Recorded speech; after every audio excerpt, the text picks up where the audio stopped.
নমস্কাৰ, এই মুহূৰ্তত আহি পৰিছে কেইবাটাও বিগ ব্ৰেকিং নিউজ আৰু এনে ধৰণৰ খবৰসমূহ নিতৌ চাবৰ কাৰণে চেনেলটো সাবস্ক্ৰাইব কৰি ভিডিঅ'টোত এটা লাইক কৰি দিব। এই মুহূৰ্তত জনাই আছো এটা ডাঙৰ খবৰ। বিশ্বনাথত সংঘটিত হৈছে বৰ্বৰ ঘটনা। চুৰক তালিবানী শাস্তি দি গ্ৰেপ্তাৰ হৈছে বিজেপি নেতা। হাত ভৰি বান্ধি চুৰৰ গাত লগালে গৰম ইস্ত্ৰী। ঘটনাত জড়িত বিজেপি নেতা নিৰঞ্জন ৰাউতিয়া আৰু গাঁও প্ৰধান ৰমেশ ৰাউতিয়াক গ্ৰেপ্তাৰ কৰিছে। অগ্নিনাভ মন্দিৰৰ শিৱৰ মূৰ্তি উদ্ধাৰ। পুৱাই ৰেল ষ্টেচনত উদ্ধাৰ হৈছে চুৰি হোৱা মূৰ্তি। হেৰুৱা মূৰ্তি উভতাই পাই হুক হুকাই কান্দি উঠিছে শিকা মজিন্দাৰ বেজবৰুৱা। শিমলুগুৰি ৰেল আৰক্ষীয়ে উদ্ধাৰ কৰা মূৰ্তিটো নাজিৰাৰ অগ্নিনাভ মন্দিৰৰ বুলি জানিব পৰা গৈছে। শিমলুগুৰি ৰেল জংচনত শিৱ মূৰ্তিৰ সৈতে এজন ব্যক্তিক আটক কৰা হৈছে। শিমলুগুৰি ৰেল আৰক্ষীয়ে উদ্ধাৰ কৰা মূৰ্তিটো নাজিৰাৰ অগ্নিনাভ মন্দিৰৰ বুলি জানিব পৰা গৈছে।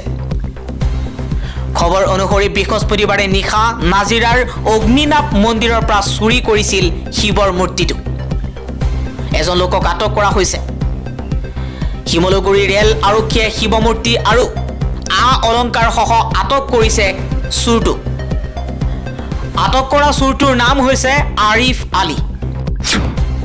তিনিচুকীয়াত নাবালিকাক ধৰ্ষণ কৰাৰ অপৰাধত 7জনকৈ লোকক আটক কৰা হৈছে। তিনিচুকীয়া জিলাৰ ডুমডুমাত নাবালিকা কিশোৰীক ধৰ্ষণ কৰাৰ অভিযোগত অসম আৰক্ষীয়ে 7জনকৈ লোকক গ্ৰেপ্তাৰ কৰিছে। বন্ধু বান্ধৱীৰ সৈতে খেলি থকাৰ সময়তে ছোৱালীজনীক 4জন নাবালককে ধৰি 7জন ব্যক্তিয়ে নিৰ্জন স্থানলৈ প্ৰলোভিত কৰি নি ধৰ্ষণ কৰাৰ অভিযোগ উত্থাপন হৈছে। 14 বছৰীয়া কিশোৰীগৰাকীৰ এতিয়া 23 সপ্তাহৰ গৰ্ভৱতী। তদন্তৰ সময়ছোৱাত আৰক্ষীয়ে ছোৱালীজনীক যৌন নিৰ্যাতন চলোৱা বুলি নিশ্চিত কৰা চিকিৎসা প্ৰতিবেদনকে ধৰি সকলো প্ৰমাণ সংগ্ৰহ কৰা হৈছে। পলমকৈ ঘটনাটো চৰ্চালৈ অহাৰ কাৰণ হৈছে আৰক্ষীক এই বিষয়ে অৱগত কৰিলে অভিযুক্তৰ পৰিয়ালে ছোৱালীজনীৰ পৰিয়ালক ভয়াৱহ পৰিণতিৰ ভাবুকি দিছিল। বিষয়টো কেইবাটাও মহিলা আৰু সামাজিক সংগঠনে গ্ৰহণ কৰাৰ ফলত এই ঘটনাৰ খবৰ আৰক্ষীক দিয়া হয়। ন্যায় দিবৰ বাবে এতিয়া আৰক্ষীয়ে শীঘ্ৰে অভিযোগনামা দাখিল কৰাৰ প্ৰস্তুতি চলাইছে। উৎকোচ গোচৰত সৰব বিৰোধী। তাৰ মাজতেই আদানীৰ সৈতে নতুন চুক্তি স্বাক্ষৰ কৰিছে কেৰালাৰ বাও চৰকাৰে। উৎকোচক লৈ আদানীৰ বিৰুদ্ধে সৰব বিৰোধী ইণ্ডিয়া ব্লক। কংগ্ৰেছৰ লগতে মিত্ৰ দলসমূহেও আদানীক লক্ষ্য কৰি লৈছে।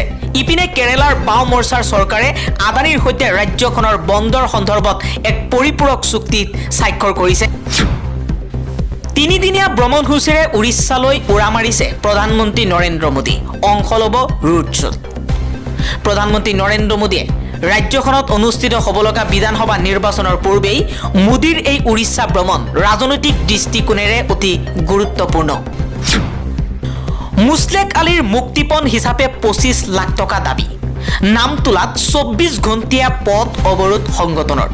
নামতোলাৰ ব্যৱসায়ী মুছলেক আলীক মুক্তিৰ দাবীত নাগালেণ্ডৰ বিৰুদ্ধে পথ অৱৰোধ ব্যৱসায়ী তথা বিভিন্ন সংগঠনৰ। প্ৰতিবাদকাৰীৰ অভিযোগ, মুছলেক আলীক নগাঁৱত দুৰ্বৃত্তই অপহৰণ কৰা কেইবাটাও দিন হ'ল যদিও অসম আৰক্ষীয়ে কোনো ব্যৱস্থা গ্ৰহণ কৰা নাই।